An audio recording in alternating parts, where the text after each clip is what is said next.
नमस्कार साथियों, आज हम जो एमपीपीसीएस का 2022 का पेपर है यानी मध्य प्रदेश का जो पीसीएस की परीक्षा है उसके जीएस के प्रश्न लगाने की कोशिश करेंगे। और जीएस के क्वेश्चन पीसीएस स्तर के हैं तो आप समझ सकते हैं ये कितने महत्वपूर्ण हो सकते हैं हमारी जीएस के कंटेंट को इनरिच करने के लिए। तो आप वो सारी चीज़ें जो आपको नहीं आती हैं यहाँ पर नोट डाउन करने का प्रयास करेंगे, ठीक है। और वीडियो अच्छी लगती है तो इसे लाइक और शेयर सब्सक्राइब जो कर सकते हैं सभी अपने स्तर पर कर सकते हैं। चलिए आइए प्रारंभ ही करते हैं।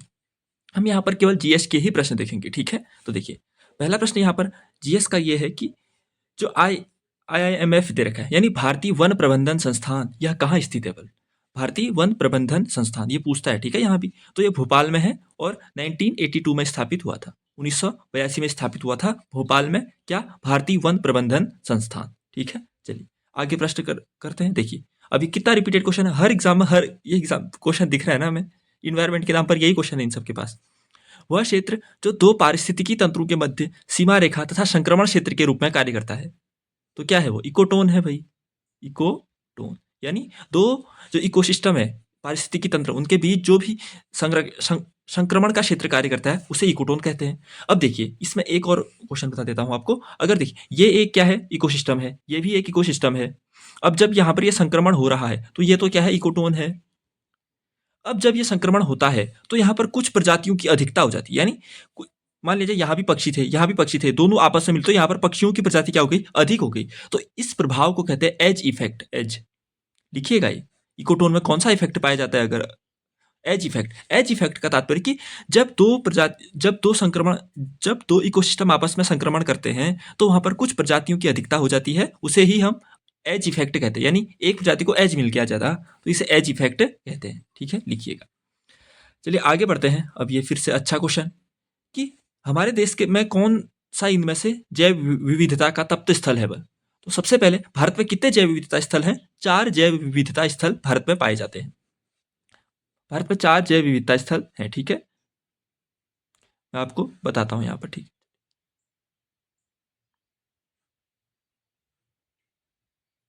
देखिए भारत में 4 जैव विविधता स्थल कहाँ है? एक तो पश्चिमी घाट एरिया है। देखिए अगर आपको वैसे याद नहीं होता ना कोमा लगा के, छोटा सा मैप ड्रॉ कर लीजिए भारत का, कहीं पर भी जो ज्योग्राफी बताता है आपको मैप ड्रॉ कर लीजिए, वहां पर वो बिंदु हाईलाइट कर दीजिए। ये है पश्चिमी घाट वाला एरिया, वेस्टर्न घाट। एक ये है हमारा क्या? जैव विविधता हॉटस्पॉट। एक ये इंडो बर्मा प्लेट, यहाँ पर जो इंडो बर्मन प्लेट है ना, ये एक हो गया। ये पहला ये हो गया, दूसरा ये हो गया, तीसरा हो गया ये पूर्वी हिमालयी क्षेत्र या हिमालयी क्षेत्र भी कहते हैं इसे। तो ये जो हिमालयी बेल्ट है ना, हिमालयी बेल्ट, ये हमारा तीसरा हो गया। और जो सुंदरलैंड पड़ा होगा, क्या? सुंदरलैंड, तो उसे जो निकोबार और अंडमान वाला एरिया होता है ना, निकोबार और अंडमान वाला एरिया होगा उसे कहते हैं सुंदरलैंड। इसलिए सुंदरलैंड से घबराना मत, 4 स्थलों में आपको सुंदरलैंड भी दिखेगा, वो भी है। वो क्या है? अंडमान और निकोबार का एरिया है। तो चौथा ये हो गया। तो 4 क्या क्या है? वेस्टर्न घाट हो गया, एक हो गया इंडो बर्मन प्लेट वाला हो गया, एक हो गया पूर्वी हिमालय या हिमालयन भाग, और एक हो गया सुंदरलैंड यानी निकोबार वाला एरिया, ठीक है। चलिए अब इस क्वेश्चन को हम सॉल्व करते हैं। तो कौन है इनमें से? पश्चिमी घाट है भाई। थार का मरुस्थल कहाँ होगा भाई? पूर्वी घाट कहाँ है? दक्कन का पठार नहीं। तो क्या है? पश्चिमी घाट है, ठीक है। चलिए अगला प्रश्न देखते हैं हम। देखिए हाँ ये भी ठीक है, ये इन्वायरमेंट में भी बनता है, ठीक है क्वेश्चन। तो इताई इताई रोग है ना, जो इटाई इटाई आउच आउच रोग भी कहते हैं इसे, घुटनों में वो हो जाता है शायद इसे, तो इसे आउच आउच या इटाई इताई रोग कहते हैं। तो ये किससे होता है हमारा? ये होता है कैडमियम से। ये चारों के मैं बताऊंगा, तो लिखिए साइड में एक बार, क्या? इताई इताई रोग लिखिए, ये है कैडमियम से। पारा से क्या होता है? मीना माता, मीना माता रोग होता है ना, या मिनी माता भी कहते हैं हम इसे। आर्सेनिक से क्या होता है? ब्लैक फुट, ब्लैक फुट, ये आर्सेनिक से होता है। और नाइट्रेट से क्या होता है? Blue baby syndrome, blue baby syndrome. ये लिखिएगा, अगर इताई इताई बनाया तो और भी तो बन ही सकते हैं। ये क्या? मीना माता हो गया, कैडमियम से क्या हो गया? इताई इताई हो गया, आर्सेनिक से क्या हो गया? ब्लैक फुट हो गया, और नाइट्रेट से क्या हो गया? ब्लू बेबी सिंड्रोम होता है, ठीक है। चलिए आगे देखते हैं। ये भी ठीक है क्वेश्चन। जो फसाई है 2000, फसाई का एक्ट 2006 में आया था, तो उसके अनुसार हमारे देश में निम्नलिखित में से किस चिन्ह को सभी प्रसंस्कृत फल उत्पादों के लिए अनिवार्य किया गया है? यानी जो भी फल उत्पाद है ना, फल वाले उत्पाद हैं, उनमें कौन सा चिन्ह लगाया जाता है? आप खुद बताइए मुझे। हॉलमार्क लगता है क्या? हॉलमार्क कहाँ लगता है? जो गोल्ड के उत्पाद हैं उनमें। बीईई यानी ये किन में लगता है? जो बिजली के उत्पाद हैं, ये लिखिएगा। आईएसआई ये किन में लगता है? जो इंडस्ट्रियल प्रोडक्ट हैं, इंडस्ट्रियल, इंडस्ट्रियल प्रोडक्ट हैं। और एफपीओ पता चल रहा है, फूड प्रोसेसिंग ऑर्गेनिज्म या ऑर्गेनिक, ये कुछ भी मतलब जो प्रसंस्कृत फल है, फूड उनमें क्या लगता है, इनमें लगता है हमारा जो ये प्रसंस्कृत फल उत्पाद है उनमें लगता है एफपीओ। तो 4 चीजें याद रखिए यहाँ पर। एफपीओ किनमें, जो फल वाले उत्पाद है प्रसंस्कृत यानी उन्हें सिंथेसाइज कर दिया है। आईएसआई किनमें लगता है, व्यापारिक उत्पादों पर, इंडस्ट्रियल प्रोडक्ट्स पर। बीईई किनमें लगता है, ये लगता है बिजली के उत्पादों पर। ब्यूरो ऑफ एनर्जी एफिशिएंसी आई 2001 में, जो हमारा ऊर्जा संरक्षण का एक्ट आया था उसके तहत हमने बीईई गठित किया था। ये बिजली के उत्पादों को अधिक वो बनाता है, मतलब उनकी जो इफिकेसी है वो बढ़ाता है। ठीक है, तो ठीक है। और हॉलमार्क किस पर, गोल्ड पर। और एग मार्क किस पर, एग मार्क कृषि उत्पादों पर। एग मार्क, हाँ, एग मार्क। और eco mark, simple word association करते हैं। एग मार्क यानी एग्रीकल्चर, इको मार्क मतलब इन्वायरमेंटल। ठीक है, चलिए अगला प्रश्न देखते हैं। आयुष का संक्षिप्त अर्थ क्या है? ये भी अच्छा बनेगा जब भी आयुष मंत्रालय हम पढ़ते हैं। आयुष का अब कितने डाइवर्सिफाई वाले क्वेश्चन मिल रहे हैं आपको, कभी किए ऐसे क्वेश्चन? कितनी डाइवर्सिटी है इन क्वेश्चंस में, है ना? तो देखिए आयुष का संक्षिप्त नाम क्या है, देखिए शब्द बाय शब्द जाइए। ए से क्या, आयुर्वेद, ठीक है। वाई से क्या, यूनानी, सॉरी वाई से योग हो गया। यू से यूनानी, तो इसमें यूनानी दिया नहीं है, तो आयुर्वेद हो गया, योगा हो गया, यूनानी हो गया, सिद्धा हो गया और होम्योपैथी हो गया। ठीक है, तो आंसर ये हमारा सही लग रहा है। ठीक है, एक का अर्थ आयुर्वेदा, देखिए आयुर्वेदा, यूनानी, योगा, सिद्धा और होम्योपैथी, ये सभी चीजें हमारी किस में आती है, आयुष में आती है। ठीक है, चलिए अगला प्रश्न देखते हैं। एमपी के हटाते हैं हम, ठीक है।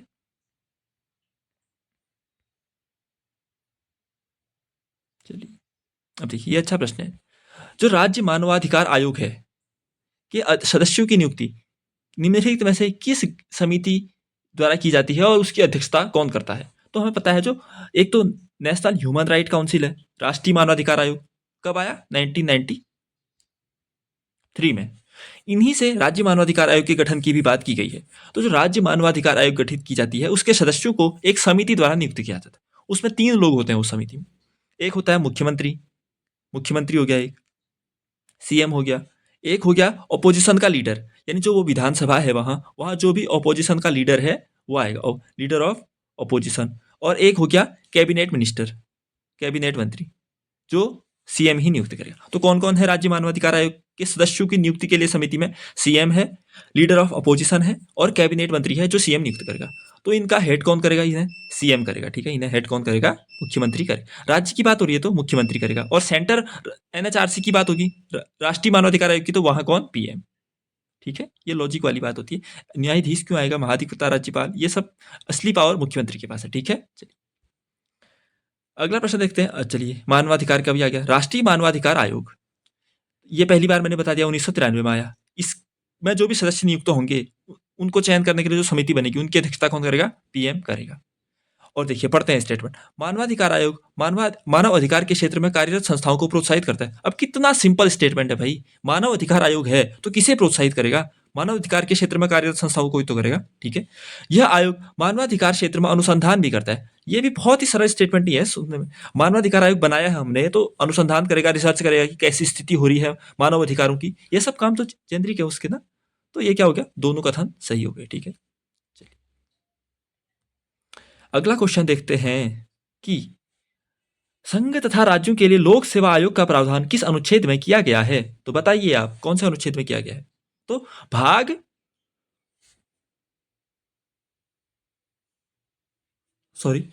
भाग हो गया हमारा 14, आर्टिकल हो गया हमारा 315। भाग क्या हो गया? 14, आर्टिकल कौन सा हो गया? 315।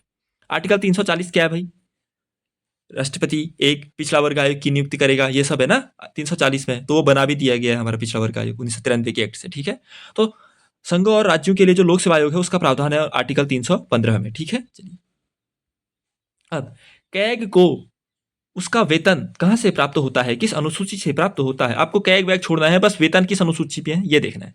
तो पहली अनुसूची में संघ व उसका राज्य क्षेत्र, द्वितीय अनुसूची में वेतन, मैंने बार बार किया, द्वितीय और तीसरे में शपथ है। इसमें कंफ्यूजन नहीं करना है। तो ये सोचिए कि मंत्री कहते हैं, जो भी जिसको भी शपथ लेनी वो कहता है कि नहीं पहले पैसे दो फिर शपथ लूंगा मैं, यानी पहले वेतन फिर शपथ।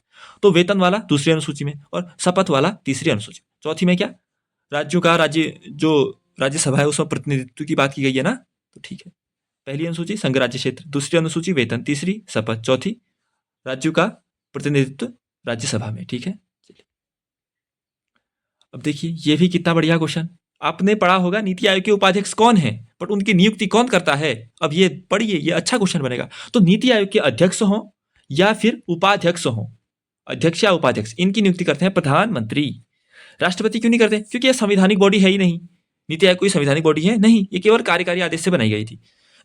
National institute for transforming India थी ना, तो इसके अध्यक्ष व उपाध्यक्ष की नियुक्ति करते हैं भारत के प्रधानमंत्री। अब आपको मुझे कमेंट में ये लिखना है कि नीति आयोग के वर्तमान में अध्यक्ष कौन है, अभी नए नियुक्त हुए हैं, और वर्तमान में उपाध्यक्ष कौन है। अध्यक्ष भी लिखने हैं और उपाध्यक्ष भी लिखने हैं। ठीक है, अब मैंने बता दिया यहाँ पर नीति आयोग के अध्यक्ष को भी। अरे भाई, नीति आयोग के तो अध्यक्ष पीएम ही होते हैं ना। तो ये इसको छोड़िए, नीति आयोग के अध्यक्ष कौन है? पीएम खुद ही है। उपाध्यक्ष की नियुक्ति कौन करते हैं? पीएम ही करते हैं। तो आपको बताना है पीएम, सॉरी, उपाध्यक्ष कौन है नीति आयोग के, और सीईओ कौन है, मुख्य कार्यकारी अधिकारी कौन है। ठीक है, चलिए अब देखिए ये अगला प्रश्न है, सतर्कता के क्षेत्र में जो केंद्रीय एजेंसी गठित की गई है, क्या है वो? सीवीसी, केंद्रीय सतर्कता आयोग का गठन किया गया था। तो ये किसकी सिफारिश पर किया गया था? सब पता है, संथानम समिति, सबको पता है। 1962 से 64 के बीच भ्रष्टाचार को रोकने के लिए एक समिति गठित की गई थी। कौन सी? के संथानम समिति। इसी की सिफारिश पर केंद्रीय सतर्कता आयोग का गठन किया गया 1964 में। 1964 में बाद में 2003 में इसे संविधानिक दर्जा दे दिया, यानी इसके लिए एक एक्ट आ गया। संविधान में नहीं आ, संविधानिक और संवैधानिक दोनों अलग अलग होते हैं। संविधानिक मतलब जो किसी विधान से आए, संवैधानिक मतलब जो संविधान में जिसके लिए एक आर्टिकल है। तो केंद्रीय सतर्कता आयोग के संथानम समिति की सिफारिश पर 1964 में गठित, 2003 में इसे एक एक्ट के द्वारा संवैधानिक दर्जा दे दिया गया। ठीक है, चलिए अगला प्रश्न है कि जो राज्य का मुख्य सूचना आयुक्त है या राज्य सूचना आयुक्त है, वो निम्नलिखित में से कौन सा इसका पात्र नहीं है ऐसा बनने का? तो अपने दिमाग से सोचिए, सिंपल ही सोचिए। पत्रकारिता के क्षेत्र का व्यक्ति बन सकता है नहीं, विधि क्षेत्र का व्यक्ति बन सकता है नहीं, विज्ञान एवं प्रौद्योगिकी के क्षेत्र का व्यक्ति बन सकता है नहीं, और अगला कह रहा है कि राज्य क्षेत्र के विधानमंडल का सदस्य। अब देखिए ये तीन स्टेटमेंट फिर भी मैं एक साथ जैसा रहूंगा। हाँ, पत्रकारिता का नॉलेज है, विधि का नॉलेज है, विज्ञान का नॉलेज है, एक व्यक्ति की बात कर रहे हैं। ये कह रहा है कि राज्य के क्षेत्र के विधानमंडल का सदस्य। अब अगर आपको ये प्रश्न नहीं भी आता है तो ये तीन सिमिलर लग रहे हैं। मैं कहता हूं अगर क्वेश्चन नहीं आ रहा है तो ऐसा ऑप्शन ढूंढिए जो तीनों के साथ मैच नहीं हो रहा है। तो ये तीन एक साथ लग रहे हैं और ये अलग जैसा लग रहा है, इसीलिए कौन नहीं। अब ये तीन तो आंसर होंगे नहीं, आंसर होगा तो यही होगा, आंसर यही है। तो हमें पता है अगर कोई भी राज्य का मुख्य सूचना आयुक्त राज्य सूचना आयुक्त बनता है, उसे लाभ के पद पर नहीं होना चाहिए। अगर वो पहले से ही राज्य के विधानमंडल का सदस्य है तो नियुक्त नहीं होगा, वो उसे विधानमंडल का सदस्य नहीं होना है। अब उसको ये तो अच्छी बात है ना भाई, पत्रकारिता का नॉलेज है, उसे विधि का नॉलेज है, विज्ञान प्रौद्योगिकी का नॉलेज है, तो ज्यादा इफिकेसी से काम कर पाएगा। ठीक है, तो ऐसे क्वेश्चन को बनाइए लॉजिक के साथ। तो ये है आंसर, यानी इसका व्यक्ति नहीं बन सकते। अगला प्रश्न है, यहां पर से भी हम तीन क्वेश्चन करेंगे। भारतीय संविधान के किस अनुच्छेद के अंतर्गत राष्ट्रीय अनुसूचित जाति आयोग का गठन किया गया था? तो बताइए भाई। एक है आर्टिकल 338, फिर है 338 क, फिर 338 ख। ये भी बहुत ही रिपीटेड प्रश्न है। तो 338 में है अनुसूचित जाति आयोग, 338 क में है अनुसूचित जनजाति आयोग, और 338 ख में है पिछड़ा वर्ग आयोग। ओबीसी हो गया, ये एसटी हो गया, और ये एससी आयोग हो गया। 38 में एससी आयोग, 38 क में एसटी आयोग, 38 ख में ओबीसी आयोग। ठीक है, चलिए अब ये संविधान में है ये आयोग, तो ये क्या हो गए? ये संवैधानिक आयोग हो गए, क्योंकि इनके लिए संविधान में एक आर्टिकल है। और संविधानिक मतलब एक होता है, मैं आपको लिख लेता हूं, आपको समझ नहीं आ रहा होगा मैं क्या बोल रहा हूं। एक होता है संवैधानिक, ये वो है जिनका संविधान में कोई आर्टिकल भी है, और एक होते हैं सांविधानिक। सांविधानिक या किसी विधान से बने हैं जो, ये कौन है? जिसके लिए कोई एक्ट आया है लेकिन संविधान में नहीं आया। जैसे मैंने अभी सीबीसी बताया, ये क्या है? संविधानिक है। और ये क्या है? जो पिछड़ा वर्ग आयोग है, अनुसूचित जाति जनजाति है, ये क्या है? संवैधानिक है। मानवाधिकार आयोग क्या है? संविधानिक है, क्योंकि उसके लिए एक एक्ट है लेकिन वो संविधान में वो नहीं है। ठीक है, आप सीख चुके होंगे कुछ तो यहां पर से। चलिए अगला प्रश्न देखते हैं। फाओ, क्या? फाओ यानी खाद्य और कृषि संगठन। फाओ का मुख्यालय निम्नलिखित में से किस शहर में स्थित है? सभी को पता है। पहली बात, फाओ की स्थापना कब हुई? 16 अक्टूबर 1945 में। इसलिए हम 16 अक्टूबर को क्या दिवस मनाते हैं? कुछ दिवस मनाते हैं, खाद्य सुरक्षा दिवस मनाते हैं, या फिर आई थिंक आप चेक कर लेना, बट कुछ दिवस इस दिन हम मनाते हैं। 16 अक्टूबर 1945। इसका हेडक्वार्टर है रोम। रोम कहाँ? इटली में। और रोम किस नदी के किनारे? तो ये है टिबेर नदी के किनारे। अब ये नदियाँ, ये है एक्स्ट्रा इन्फॉर्मेशन, लिखिए।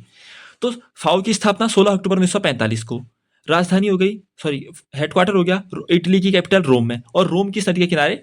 टिबेर नदी के किनारे, टिबेर नदी। ठीक है, चलिए आगे बढ़ते हैं। अब देखिए एक स्कीम आ गई हमारी,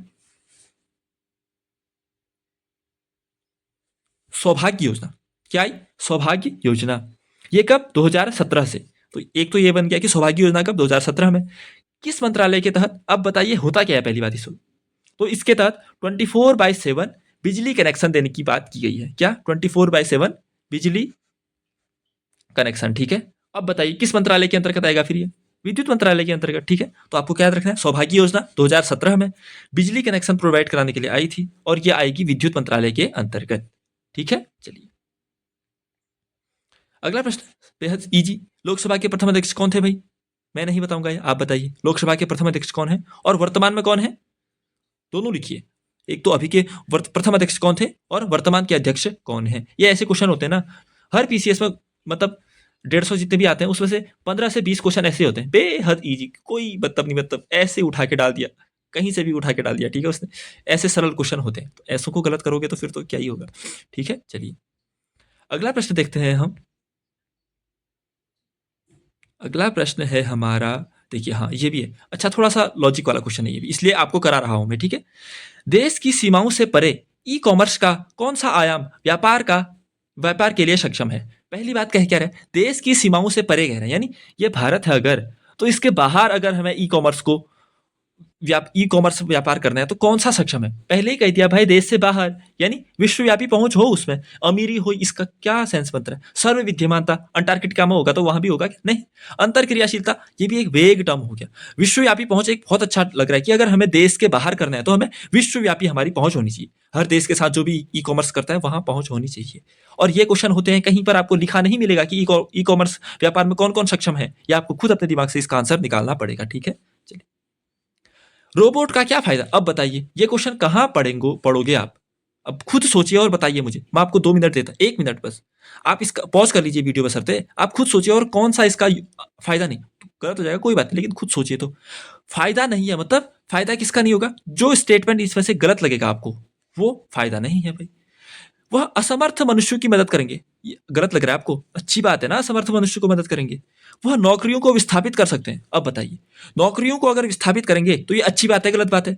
गलत बात है। अगर ये नौकरियों को विस्थापित करेंगे तो हम लोग क्या करेंगे? तो अगर ये नौकरियों को विस्थापित कर रहे हैं रोबोट, तो एक तो अच्छी बात होगी कि ये नौकरियां, मतलब कि ये ज़्यादा एफिशिएंसी से काम करेंगे, बट नौकरियों को विस्थापित करना अल्टीमेटली हमें प्रभावित करेगा ना, इसलिए ये गलत हो जाएगा। और पढ़िए, यह खतरनाक स्थितियों में काम कर सकता है भाई। ठीक है, ठंड पड़ी है, वर्षा हो रही है, तो आंधी तूफान सब चल रहा है, ये काम कर रहा है, अच्छी बात है ना।